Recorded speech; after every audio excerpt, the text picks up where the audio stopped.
What's up, everyone? It's your boy Norman Radd89 here, bringing you another Radd movie review. Keeping in with the holiday horror theme, I'm bringing to you a new one that I just discovered. I'm so excited. This is a slasher from 1980. It's called To All a Good Night. It's currently streaming on Shudder, and this is a fun, sleazy slasher with a lot of cool content, awesome stuff to talk about. And there's fun facts, too, to this one, so I'm excited for this video. So let's get into this. Roll it.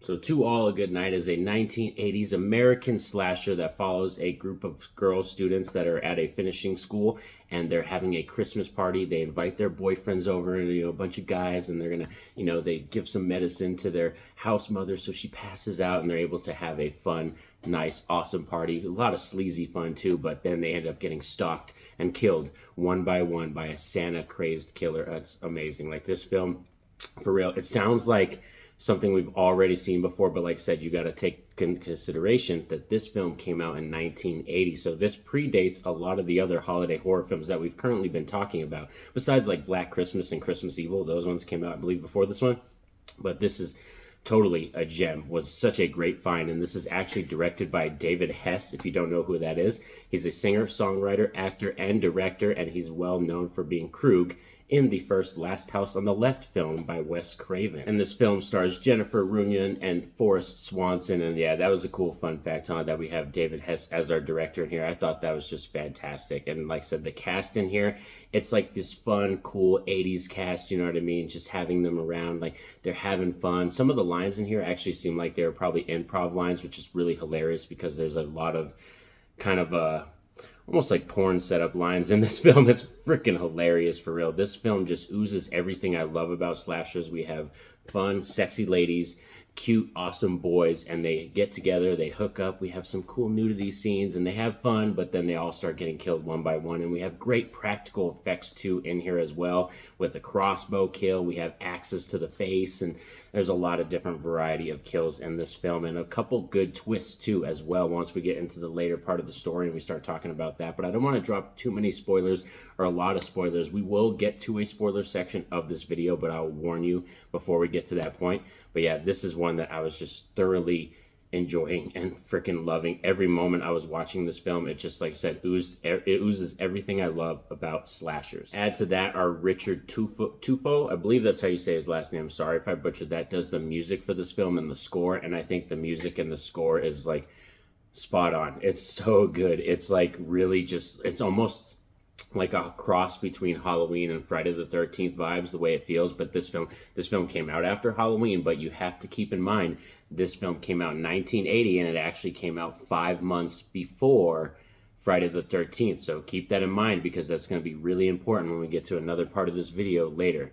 And this film has a quick runtime, a quick pace. It's an hour and 27 minutes, so this film doesn't dilly-dally around or anything like that. It gets right down to the business. And like I said, with the fact that we have, even though the acting is kind of subpar in some areas, we have cute girls and sexy boys doing stupid things and getting killed, so that's fine with me. I'm totally cool with that. And like our Santa crazed killer, like I said, gets to do a different variety of kills, different weapons. We got, big Bowie knives, we got, crossbows, we got axes. So there's a really cool variety of kills in this film. And one thing I could say is that I think the music adds that atmosphere. Like I was saying, the music, everything coupled together with the way it's shot, the cinematography and everything, it definitely has a, almost like I said, Black Christmas meets Friday the 13th type vibes going on. We also have these really funny, awesome detectives that kind of show up in the later of the second act of the film, and man, these guys are mafioso Italian dudes to the core. Like, it's hilarious. When these three detectives stepped on screen, I was like, are they really cops, or are these guys just from the mafia?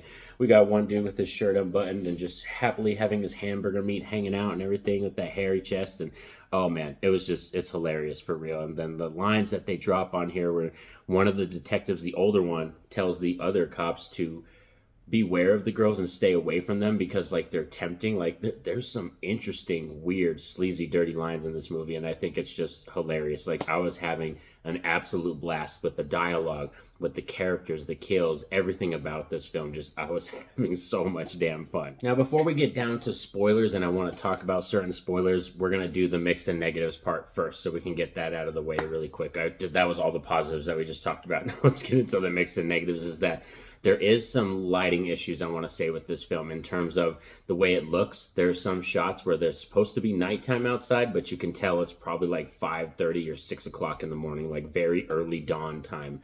And I can tell because they probably didn't have enough money to actually buy lights for this movie. And you could kind of tell that because there's certain scenes in the house that are extremely dark, and like I said, there's certain scenes outside where they want it to be nighttime, but you can tell they shot it at like butt ass early in the morning, like 5:30 or 6 o'clock when the sun was just barely coming up, and you can tell that. So it's like there's some weird like instances like that in this film, but you kind of got to forgive that because this is an old 1980s slasher that didn't have a huge budget. You know what I mean? This had a very limited theatrical release too in 1980, I believe. And then it hit VHS in 1983. So it was 1980, very limited theatrical run, and then it didn't hit physical media until 1983 on VHS. And the VHS, that really didn't help the whole lighting or the situation at all like that. And then we didn't get this on physical media and DVD and Blu-ray until I believe 2004. So it was a really long time before we got another physical media release of this film. And I must tell you right now, right off the bat, before we even get down to the Radd rating and the spoilers and everything, this is one film that I must own, and I can't wait to own it. And it's got some really cool physical media releases as well. So I know you all came down here for the rating. Of course, right now we got to get down to the Radd rating for To All a Good Night. And in my book, for a Radd rating, To All a Good Night, it's going to get an 8 out of 10, man. And this reason it gets an 8 out of 10, like for me, is just because this is a holiday horror film. It's a fucking hidden gem. It's got Christmas vibes. I love that. And it also does something first before Friday the 13th. And now let's get into the spoiler section. So I'm warning you right now, spoilers ahead. We're going to be talking about the end of the film and some of the climax stuff. So be warned. Yeah, so this film, I must tell you right now, confess, just proves to the fact that Friday the 13th, the franchise, like Sean S. Cunningham's first film, is, again, more of a copycat film to Halloween, but also clearly this movie, because this film came out in January of 1980. Friday the 13th didn't come out till May of 1980, and the reveal of the killer in this movie is the fact that it is the mother of a girl that the other girls pranked on, and she fell off a balcony and she died. So the mother is revealed to be the Santa killer and is coming back at the girls for revenge. So it's exactly the same plot as Friday the 13th. So it kind of blew my mind away. I was like, holy shit. Like, I was like, it's happening right now. And an amazing thing that I loved about it is that, like I said, it unveiled a female killer. There's another twist too in the film that I kind of don't want to spoil. I want to leave that one kind of hanging just in case you people do want to check this film out. Like I said, it's currently streaming on Shudder, and I highly recommend checking it out. But yes, the mother in here revealed as the killer. My eyes got like bright wide like this, and like I was looking at my wife. I was like, oh my god, it's freaking happening right now. And the beautiful actress is Kiva Lawrence, who ends up playing Miss Jensen, our lead, villain at the end of the movie that we find out. And I believe her performance was absolutely fantastic because throughout the film, she's just this cool, house mother lady who's kind of substituting for the other house mother. And she just loves to cook despite everything that's going on and all the crazy shit that's happening. She just wants to cook and she peacefully loves staying in the kitchen. But then, like I said, as you find out in that third act, she gets to go full on, full ham, campy all the way, just like, I want to kill you girls because of what you did to my daughter. It's so great. Like, for real, this film just instantly climbed up and became one of those classics, one of those films that I'm like, I need to own this. I have to watch this. And even though it kind of sours Friday the 13th a little bit, making it more known that it is a copycat franchise. I already kind of knew that, though, being a hardcore fan of Friday the 13th. I've accepted that fact already. But yeah, this film, clear cut, tells you, like, for real, because it came out that earlier. And if Sean S. Cunningham wants to come out and deny the fact that he never saw this movie, I would probably come out and call him a liar, because I guarantee you he's probably seen this movie. And yeah, this is one, like I said, is an absolute hidden gem. I highly recommend checking this film out. Like I said, currently streaming on Shudder.